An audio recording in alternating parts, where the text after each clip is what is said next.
welcome to Sean's Good Time Sports Podcast. Today we'll be talking about the NBA second round of the playoffs. But first, we're going to go over the recap of round number 1 and my predictions. So we had the Nuggets game first. I had the Nuggets win in 6. They won in 7. We had the Raptors game. I had the Raptors win in 4. They won in 4. Then Celtics, I had them win in 7. They won in 4. Clippers, I had them win in 6. They won in 6. The Bucks series, I had them win in 4. They won in 5. Heat series, I had them win in 6. They won in 4.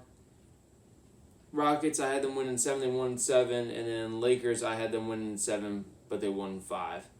The game I want to talk about, though, was that Lakers-Blazers game. I think when we look at the Blazers game, when Damian Lillard went down, I think that was really it for them. Because it just affected the series overall. The whole series, it affected it. When you don't have a guy like Damian Lillard out there, it really does hurt. It really does hurt. It puts way too much pressure on CJ McCollum, you know. CJ McCollum's a great player, but he's no Damian Lillard.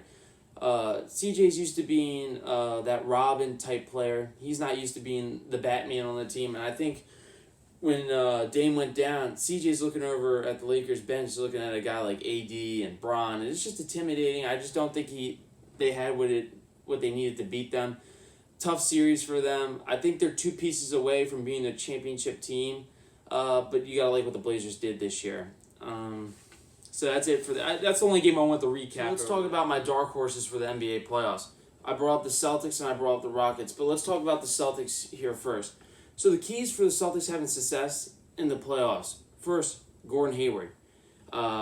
He won't be back this whole series. Celtics got to find a way to win this series to get him back next series. Brad Stevens. I feel like Brad doesn't show that much emotion on the court. I think that's going to affect us, especially if we get to the Eastern Conference Finals and the Finals, if they can get there. I think that's going to hurt. Brad needs to show a little bit more emotion on the court. With the refs and with the players and just everything. Robert Williams, I think he needs more playing time because when he's in, the Raptors struggle against Robert Williams. He looks great. Young talent right there. I'm excited for Robert Williams.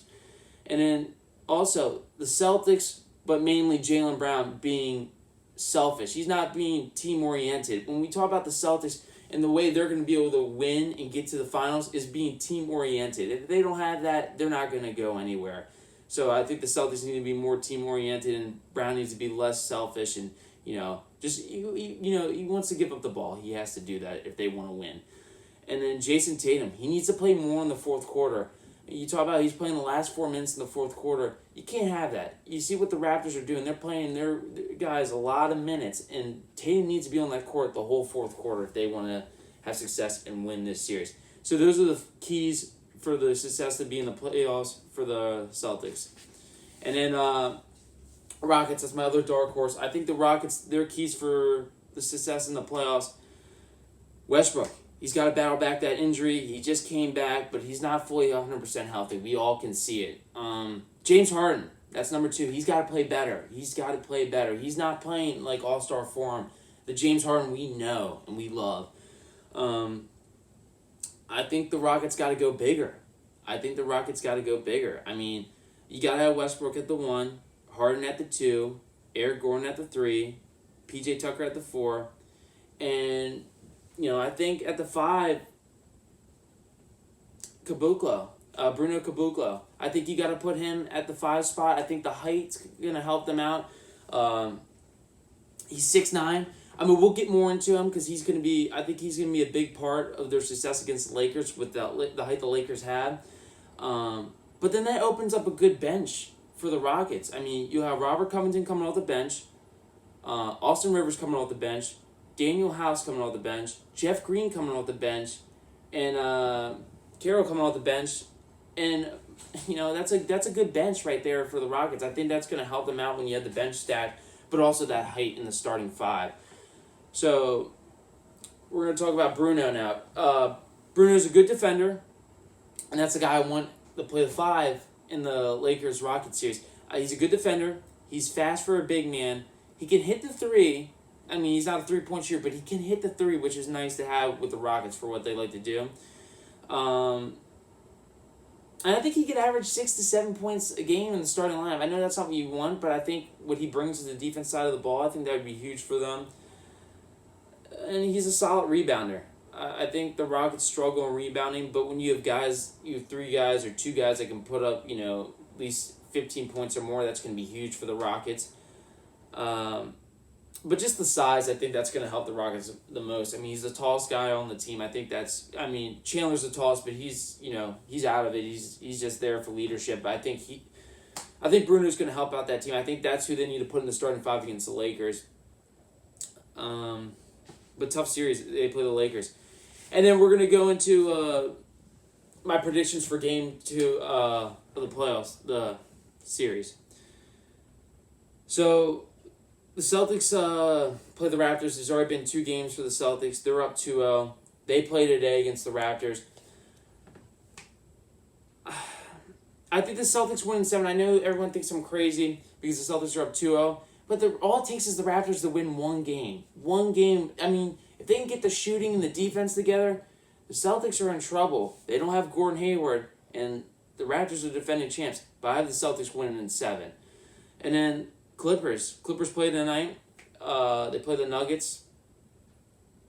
The Nuggets played 7-game series with the Jazz. I think if the Clippers and Kawhi can do everything right, I think the Clippers can win in 5. And in the games tomorrow, Bucks and Heat. The Heat are up 2 on the Bucks. I think the Bucks find a way to pull it out. I think the Bucks win that series in 7.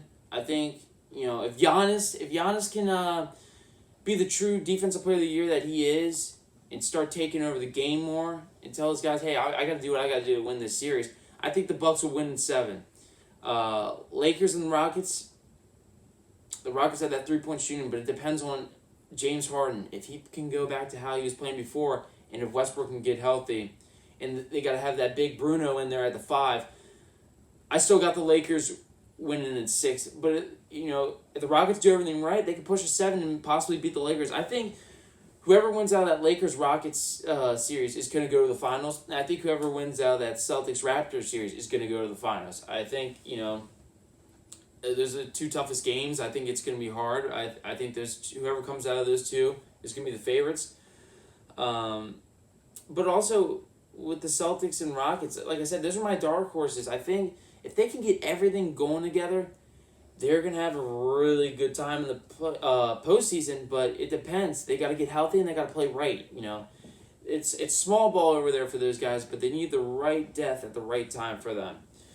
That was it for my podcast today. I hope you guys enjoyed it. Thanks for tuning in.